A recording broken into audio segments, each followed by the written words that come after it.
We are here with Susie Farris, Melanie Crecenz, the Artios Awards winners for television pilot and first season drama for your work on Mr. Robot. First of all, congratulations. You've just been celebrated by your peers, by fellow casting directors. How's it feel? Thank you. It feels great. I mean, that's kind of the highest honor, to be recognized by your peers for what you do. So it feels good. It was a really tough category. I was coming into it, I was like, oh, we're totally winning for Mr. Robot. And then when the other shows were coming up, I was like, oh, we're maybe not winning. Let's talk about Mr. Robot for a minute. I think every project probably comes with its own unique challenges or opportunities. Is there something specific about this project that you will take away going forward, or that you remember that was perhaps different from others? I feel like every project just has a life of its own. Every project, has a new set of producers, has its own story and its own characters. This one was very specific. It was a guy who had this big internal life, who was not a TV cutie pie. He wasn't a TV leading man per se. But he had to be captivating enough to be the lead of a series. So that was a big challenge in and of itself. And then some of the other roles, the role that Carly plays and the role that Martin Wallstrom plays, they actually weren't fleshed out in the pilot. They had very, very, very small parts in the pilot, and then their storylines grew. So it was essentially having to sort of convince and explain to actors that you don't have two lines, you'll really have a character, and they kind of had to take a leap of faith.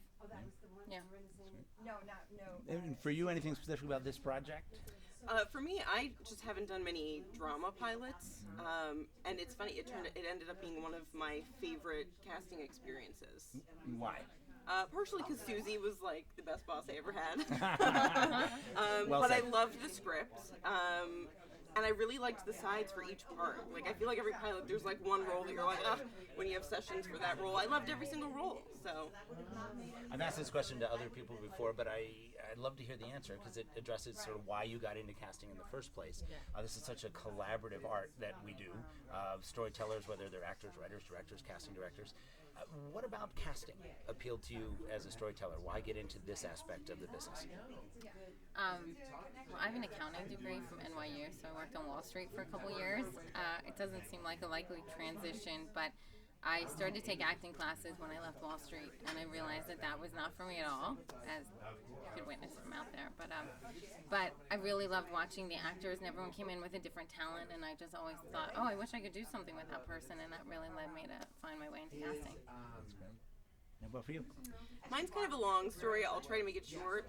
I was a film student at Temple. I think my sophomore year, M. Night Shyamalan was doing The Village. He shoots everything in Philly.